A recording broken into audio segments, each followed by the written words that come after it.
ओम नमः शिवाय। स्वागत है आप सभी का आपके अपने YouTube चैनल उपासना की उपासना में। प्रदोष का व्रत भगवान शिव के निमित्त रखा जाता है। इस दिन व्रत करने से महादेव की कृपा से घर परिवार में सुख शांति, वैभव, उन्नति, संतान की प्राप्ति और धन दौलत के आगमन का फल प्राप्त होता है। अजर, अमर और अविनाशी कहे जाने वाले देवों के देव महादेव के लिए हर माह प्रदोष व्रत रखा जाता है। मासिक शिवरात्रि का व्रत रखा जाता है। हर महीने की कृष्ण पक्ष की त्रयोदशी को महादेव की कृपा पाने के लिए भक्तजन प्रदोष का व्रत रखते हैं। इस बार अप्रैल माह में त्रयोदशी का व्रत प्रदोष व्रत सोमवार को पड़ रहा है और सोमवार महादेव का सबसे प्रिय दिन होता है, इसलिए इसे सोम प्रदोष व्रत कहा जाता है, जो सभी प्रदोष व्रतों में सबसे महत्वपूर्ण माना जाता है। ऐसे में भगवान शिव की आराधना के साथ साथ व्रत करने वाले श्रद्धालुओं के लिए दिन काफी खास हो जाता है। प्रदोष का व्रत भगवान शिव के निमित्त रखा जाता है और इस दिन व्रत करने से महादेव की कृपा से घर परिवार में सुख शांति संपन्नता आती है। आइए जानते हैं इस बार के वैशाख सोम प्रदोष व्रत की तिथि, पूजा का शुभ मुहूर्त और कथा क्या है। यह संपूर्ण जानकारी आपको वीडियो में दी जा रही है। वैशाख माह का पहला सोम प्रदोष व्रत इस बार 17 अप्रैल को रखा जा रहा है। इस दिन सोमवार होने पर यह व्रत सोम प्रदोष कहलाएगा। इस दिन दोपहर 3:46 से त्रयोदशी तिथि का आरंभ हो रहा है, जो अगले दिन यानी 18 अप्रैल मंगलवार को दोपहर 1:27 तक रहेगी। इस हिसाब से देखा जाए तो उदया तिथि के अनुसार सोम प्रदोष व्रत 17 अप्रैल सोमवार को ही रखा जाएगा। चूँकि सोम प्रदोष में सायंकाल यानी संध्या समय प्रदोष काल में ही महादेव की पूजा का विधान है, इसलिए संध्या काल का मुहूर्त देखते हुए 17 अप्रैल की शाम 6:48 पर पूजा का समय आरंभ होगा। महादेव शिव की पूजा का शुभ समय रात 9:01 तक प्रभावी रहेगा। इस दौरान महादेव का गंगा जल पंचामृत से अन्य पवित्र नदियों के जल से अभिषेक करना अत्यंत शुभ फलदायी रहता है। सोम प्रदोष व्रत की तिथि को इंद्र योग बन रहा है। इंद्र योग को बहुत ही फलदायी योग कहा गया है। इंद्र योग 17 अप्रैल को रात 9:07 से 18 अप्रैल को शाम 6:10 तक रहेगा। इस बार सोम प्रदोष पर पंचक का साया है। पंचक का काल 15 अप्रैल की शाम को 6:44 से लग रहा है, जो 19 अप्रैल को रात 11:53 पर समाप्त होगा। कहा जाता है कि मांगलिक कामकाज के लिए पंचक काल अशुभ होता है, लेकिन शिव की पूजा के लिए पंचक काल मान्य नहीं होता है। इस दौरान महादेव की पूजा की जा सकती है, क्योंकि महादेव तो देवाधिदेव महादेव है, वह कालों के भी काल हैं, इसलिए इनके पूजन में पंचक कोई भी मान्य नहीं होते हैं। सोम प्रदोष व्रत में शिव पूजा करने वालों के वैवाहिक जीवन में खुशहाली आती है, संतान पक्ष मजबूत होता है, आर्थिक लाभ प्राप्त होता है। शास्त्रों में शिव साधना के लिए शिववास बहुत खास माना जाता है। खासकर रुद्राभिषेक, महामृत्युंजय अनुष्ठान आदि में शिववास पर विचार करना बहुत जरूरी होता है। प्रदोष व्रत में शिव पूजा के समय शिववास में रुद्राभिषेक करने से महादेव बहुत जल्द प्रसन्न होते हैं। शास्त्रों के अनुसार पूरे महीने में भगवान शिव 7 अलग अलग जगह पर वास करते हैं। उनके वास स्थान से यह पता चलता है कि उस समय भगवान शिव क्या कर रहे हैं और वह समय प्रार्थना के लिए उचित है या नहीं। तिथियों के अनुसार शिववास शुभ और अशुभ फल प्रदान करता है। वैशाख के पहले प्रदोष व्रत के दिन को शिववास नंदी पर है। सोम प्रदोष व्रत में शिववास 17 अप्रैल 2023 को दोपहर 3:46 तक है। जो लोग इस दिन रुद्राभिषेक करना चाहते हैं, उनके लिए प्रदोष के दिन शुभ संयोग बन रहा है। जो शिव जी के भक्त रुद्राभिषेक करना चाहते हैं, उनके लिए शुक्ल पक्ष की द्वितीया, पंचमी, षष्ठी, नवमी, द्वादशी और त्रयोदशी तिथियां, वहीं कृष्ण पक्ष की प्रतिपदा, चतुर्थी, पंचमी, अष्टमी, एकादशी, द्वादशी तिथियां शुभ फलदायी हैं। इन तिथियों पर शिव जी के निमित्त कार्य और संकल्पित अनुष्ठान सिद्ध होते हैं। प्रदोष व्रत वाले दिन प्रातः स्नान करके साफ कपड़े पहन लें। इसके बाद भोलेनाथ को याद करके व्रत पूजा का संकल्प करें। फिर शाम के शुभ मुहूर्त में किसी शिव मंदिर में जाकर या घर पर ही भगवान भोलेनाथ की विधि पूर्वक पूजा करें। पूजा के दौरान शिवलिंग को गंगा जल और गाय के दूध से स्नान कराएं। इसके बाद सफेद चंदन का लेप जरूर लगाएं।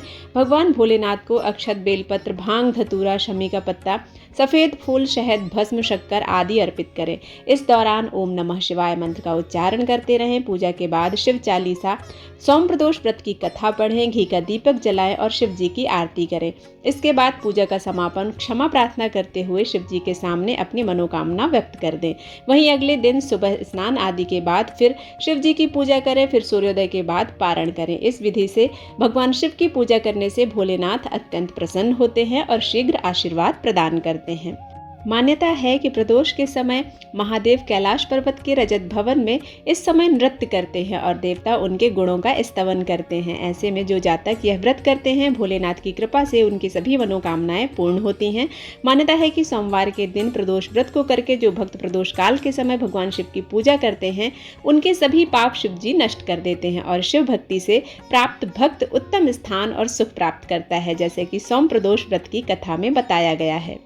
सोम प्रदोष व्रत की कथा के अनुसार एक नगर में एक ब्राह्मणी रहती थी। उसके पति का स्वर्गवास हो गया था। उसका अब कोई आश्रयदाता नहीं था, इसलिए प्रातः होते ही वह अपने पुत्र के साथ भीख मांगने के लिए निकल पड़ती थी। भिक्षाटन से जो भी प्राप्त होता था वह स्वयं व अपने पुत्र का पेट पालती थी। एक दिन ब्राह्मणी घर लौट रही थी तो उसे एक लड़का घायल अवस्था में कराहता हुआ मिला। ब्राह्मणी दयावश उसे अपने घर ले आई। वह लड़का विदर्भ का राजकुमार था। शत्रु सैनिकों ने उसके राज्य पर आक्रमण करके उसके पिता को बंदी बना लिया था और राज्य पर नियंत्रण कर लिया था, इसलिए इधर उधर भटक रहा था। राजकुमार ब्राह्मण पुत्र के साथ ब्राह्मणी के घर में रहने लगा। तभी एक दिन अंशुमति नामक एक गंधर्व कन्या ने राजकुमार को देखा तो वह उस पर मोहित हो गई और फिर अगले दिन अंशुमति अपने माता पिता को राजकुमार से मिलाने लाई। उन्हें भी राजकुमार अच्छा लगा। कुछ दिनों बाद अंशुमति के माता पिता को शंकर भगवान ने स्वप्न में आदेश दिया कि राजकुमार और अंशुमति का विवाह कर दिया जाए। उन्होंने वैसा ही किया। ब्राह्मणी प्रदोष का व्रत रखती थी। उसके व्रत के प्रभाव और गंधर्व राज की सेना की सहायता से राजकुमार ने विदर्भ से शत्रुओं को खदेड़ दिया और पिता के राज्य को पुनः प्राप्त कर आनंद पूर्वक रहने लगा। राजकुमार ने ब्राह्मण पुत्र को अपना प्रधानमंत्री बनाया। ब्राह्मणी के प्रदोष व्रत के महात्म से जिस प्रकार से राजकुमार और ब्राह्मण पुत्र के दिन सवरे, उसी तरह से भगवान शिव हम सभी भक्तों के दिनों को संवारे। अतः सोम प्रदोष का व्रत करने वाले सभी भक्तों को यह कथा सुनना और पढ़ना चाहिए। आइए भगवान शिव की श्रेष्ठ स्तुति करते हैं। जय शिव शंकर जय गंगाधर करुणाकर करतार हरे। जय कैलाशी जय अविनाशी सुख राशि सुख सार हरे। जय शशि शेखर जय डमरूधर जय जय प्रेमागार हरे। जय त्रिपुरारी जय मदहारी अमित अनंत अपार हरे। निर्गुण जय जय सगुण अनामय निराकार साकार हरे। पार्वती पति हरिहर शंभु पाहि पाहि दातार हरे। जय रामेश्वर जय नागेश्वर वैद्यनाथ केदार हरे। मल्लिकार्जुन सोमनाथ जय महाकाल ओंकार हरे। त्र्यंबकेश्वर जय घूमेश्वर भीमेश्वर जगतार हरे। काशीपति श्री विश्वनाथ जय मंगलमय अघहार हरे।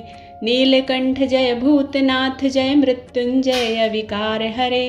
पार्वती पति हरिहर शंभु पाहि पाहि दातार हरे। जय महेश जय जय भवेश जय आदिदेव महादेव विभो। किस मुख से हे गुणातीत प्रभु तब अपार गुण वर्णन हो। जय भवकारक तारक हारक पातक दारक शिव शंभु। दीन दुखाहर सर्व सुखाकर प्रेम सुधाकर की जय हो। पार लगा दो भव सागर से बनकर करुणाधार हरे।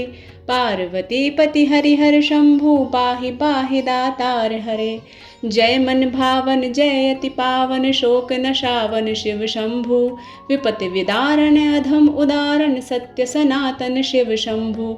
सहज वचन हर जलज नयन वर धवल वरन तन शिव शंभु। मदन कदन कर पाप हरन हर चरण मनन धन शिव शंभु। विभीषण विश्वरूप प्रलंकर जग के मूलाधार हरे। पार्वती पति हरिहर शंभु पाहि पाहि दातार हरे। भोलानाथ कृपालु दयामय अवधर दानी शिव योगी, निमिष मात्र में देते हैं नवनिधि मन मानी शिव योगी। सरल हृदय अति करुणा सागर अकथ कहानी शिव योगी, भक्तों पर सर्वस्व लुटाकर बने मसानी शिव योगी। स्वयं अकिंचन जन मन रंजन पर शिव परम उदार हरे। पार्वती पति हरिहर शंभु पाहि पाहि दातार हरे। आशुतोष इस मोहमयी निद्रा से मुझे जगा देना, विषम वेदना से विषयों से मायाधीश छुड़ा देना। रूप सुधा की एक बूंद से जीवन मुक्त बना देना, दिव्य ज्ञान भंडार युगल चरणों को लगन लगा देना। एक बार इस मन मंदिर में कीजे पद संचार हरे। पार्वती पति हरिहर शंभु पाहि पाहि दातार हरे। दानी हो तो भिक्षा में अपनी अनुपायनी भक्ति प्रभु, शक्तिमान हो दो अविचल निष्काम प्रेम की शक्ति प्रभु। त्यागी हो तो इस असार संसार से पूर्ण विरक्ति प्रभु, परम पिता हो दो तुम अपने चरणों में अनुरक्ति प्रभु। स्वामी हो निज सेवक की सुन लेना करुण पुकार है। पार्वती पति हरिहर शंभु पाहि पाहि दातार हरे। तुम बिन बेकल हूँ प्राणेश्वर आ जाओ भगवंत हरे। चरण शरण की बाह गहो हे उमा रमण प्रियकंत हरे। विरह व्यथित हूँ दीन दुखी हूँ दीन दयाल अनंत हरे। आओ तुम मेरे हो जाओ आ जाओ श्रीमंत हरे। मेरी इस दयनीय दशा पर कुछ तो करो विचार हरे। पार्वती पति हरिहर शंभु पाहि पाहि दातार हरे। उम्मीद करती हूँ यह वीडियो आप सभी को पसंद आया होगा। यदि पसंद आता है तो आप सभी इसे लाइक करें, शेयर करें और सब्सक्राइब करना बिल्कुल ना भूलें। मिलते हैं एक नए वीडियो में, तब तक के लिए ओम नमः शिवाय।